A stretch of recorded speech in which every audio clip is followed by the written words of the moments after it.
Hello મિત્રો, જીગીસા કિચનમાં આપનું સ્વાગત છે। તો આપણે આજે બનાવવાના છીએ પાસ્તા। એના માટે મેં 2 થી 3 ગ્લાસ જેટલું પાણી ગરમ થવા દેવાનું છે। ત્યારબાદ થોડુંક મીઠું નાખવાનું છે। પાણી ગરમ થઈ જાય એટલે આપણે આની અંદર પાસ્તા નાખવાના છે। તો આપનું આ પાણી ગરમ થઈ ગયું છે। હવે આપણે આની અંદર 1 ચમચી જેટલું તેલ એડ કરીશું। હવે એની અંદર જે આ પાસ્તા લીધા છે એ એડ કરવાના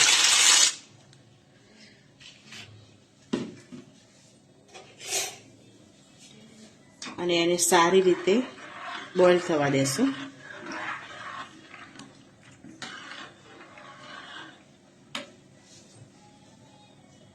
તો આપણા આ પાસ્તા આપણે જોઈ લેશું કે કૂક થઈ ગયા છે કે નહીં।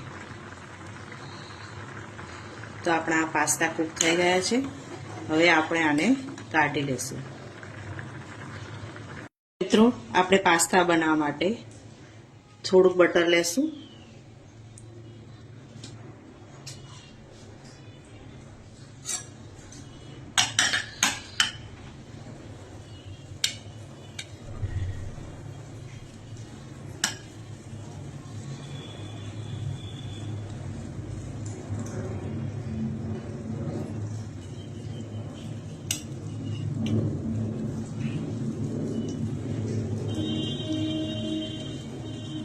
હવે એની અંદર નાખવા માટે મેં આ રેડ કેપ્સિકમ લીધા છે, ગ્રીન કેપ્સિકમ લીધા છે અને ટામેટું લીધું છે એક નાનું કટિંગ કરેલું, અને એમાં ડુંગળી એક કટિંગ કરેલી લીધી છે। હવે આપણે સૌપ્રથમ red capsicum and green capsicum add કરીશું અને મિક્સ કરી દેવાના છે।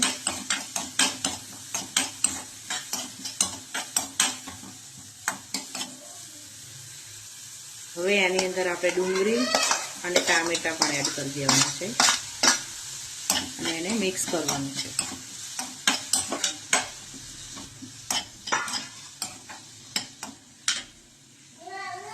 થોડું કૂક થઈ ગયું છે। હવે આપણે આની અંદર સોયા સોસ 1 ચમચી,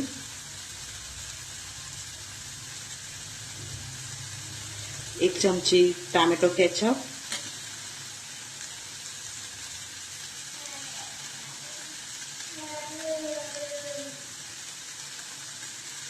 અને 1 ચમચી જેટલો રેડ ચીલી સોસ એડ કરીને આપણે આને સારી રીતે મિક્સ કરી દેવાનું છે।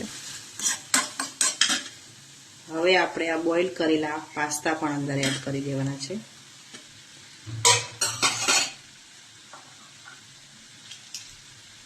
હવે આપણે આની અંદર થોડોક પાસ્તાનો મસાલો છે એ એડ કરવાનો। હવે આને આપણે સારી રીતના મિક્સ કરવાનું છે।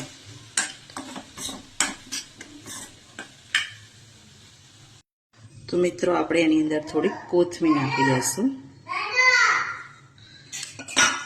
અને એને સારી રીતના મિક્સ કરી દઈશું।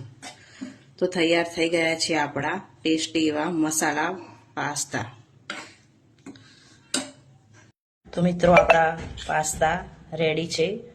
બહુ જ સરસ એવા પાસ્તા બને છે।